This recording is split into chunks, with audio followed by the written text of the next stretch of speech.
Hello, this is Dr. Pete and Lorelei, the kitty cat. She loves politics, loves answering questions about politics. So anytime I'm doing political science class, she's right up here in the mix, trying to get scratches, treats, and everything else.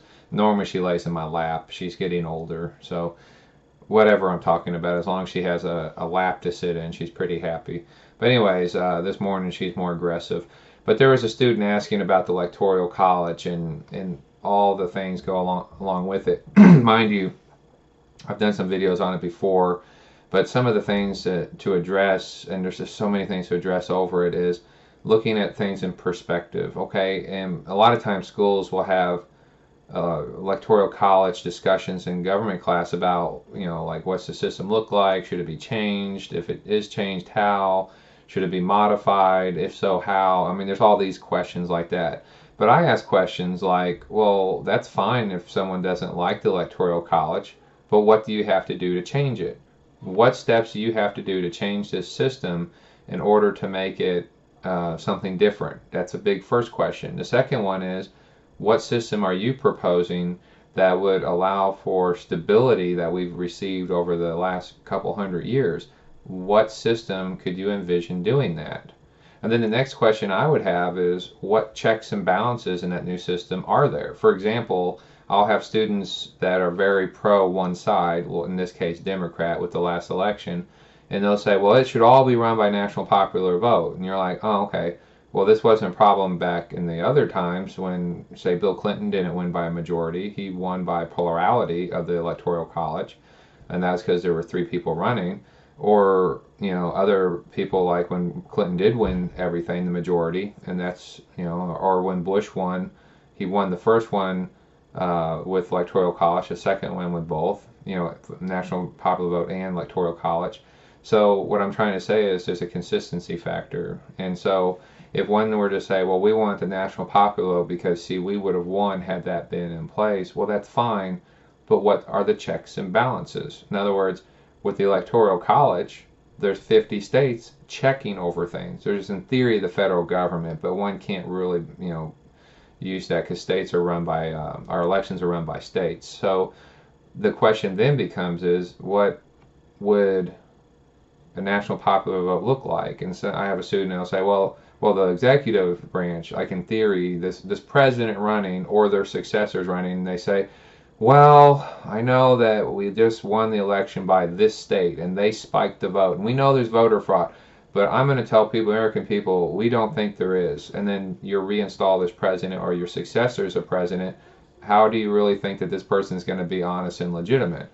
The second part is, how do you assume that a Congress that's made up by a party is going to sit there and say, oh, we won't be political, we'll just simply, we'll be apolitical, because it's about the process, it's not about winning the presidency. And I mean, can we really believe that people in Congress are going to sit there and vote for the process and the Constitution before their own party? I mean, we got to think about that. Or we're going to put a Supreme Court of the United States in charge, which may have been appointed, four of those justices could have been appointed, or five, by a president running for re-election. Do we really think they're going to be apolitical? I mean, so we really got to start putting these things in perspective. And then we start seeing some of the wisdom of the founding fathers. When each state is set up to have its own check into the whole federal system, which in this case are roughly 50, and if you count District of Columbia, 51, then what happens is you start looking at, that's 51 checks and balances. Then the federal government, in theory, is supposed to look for voter intimidation, fraud, and whatever, which one could argue they never do. Because if you win, do you really want to prove that maybe you shouldn't have won? Or if you, what president really has ever made an effort to say we should look at the number of people that are dead voting, illegal votes, fraudulent votes? We don't really look that well in America at that issue. So studies are now coming out about people who are eligible to vote that do jury duty. So that's, it's starting to come out how things are working. But voter fraud is not something that's normally prosecuted. So having said that, and it's not really looked for either. So when we look at the whole EC system, those are questions that I look at more. What other system would provide the same stability? What other system would provide the checks and balances? These are all legitimate questions. And then if you do propose a change, would it really, I mean, what are the pros and cons of that change? Because that's a legitimate question. And if you don't address those issues, then you're just simply saying, well, I just think we should change to change. And the founding fathers, like I had one student talk about how it was buggies and all that, and that's fine, but their wisdom is so powerful that it's still going on.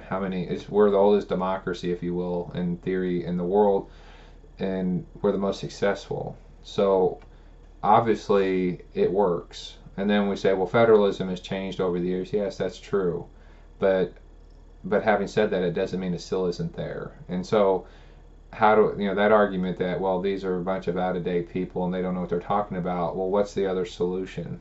Start trusting people today that are highly political, who have political parties and agendas. And the founding fathers, while they had their agendas and ideologies, they were probably the most pure anti-party group of people when making the Constitution, because they understood what they were doing. They understood the enemy was the King of England and monarchy, and that government was the threat. They understood all these things. Today, I can only imagine a Constitution being developed today. It would be almost like a reality show, in my opinion. It would just be a complete disaster, because there'd be people who would want to take the Second Amendment away, other people who'd want to reinforce it.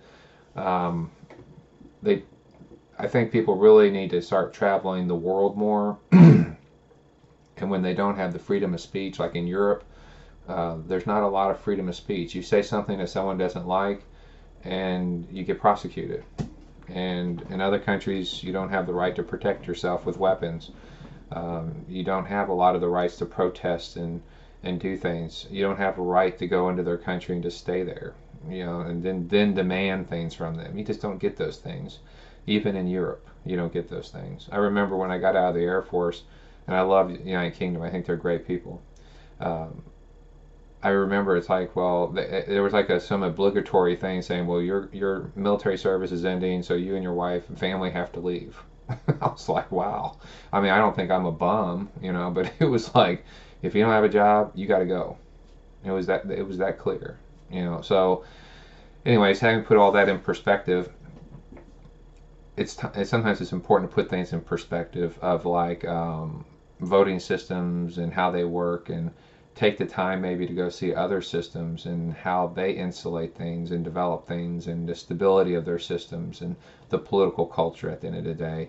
Put things in perspective and remember political culture. What's been done for so many years is very hard to change just because you think you can do it better. Just because on paper we do it better doesn't mean it worked better in reality. I do appreciate that, and it was a great topic. Thank you.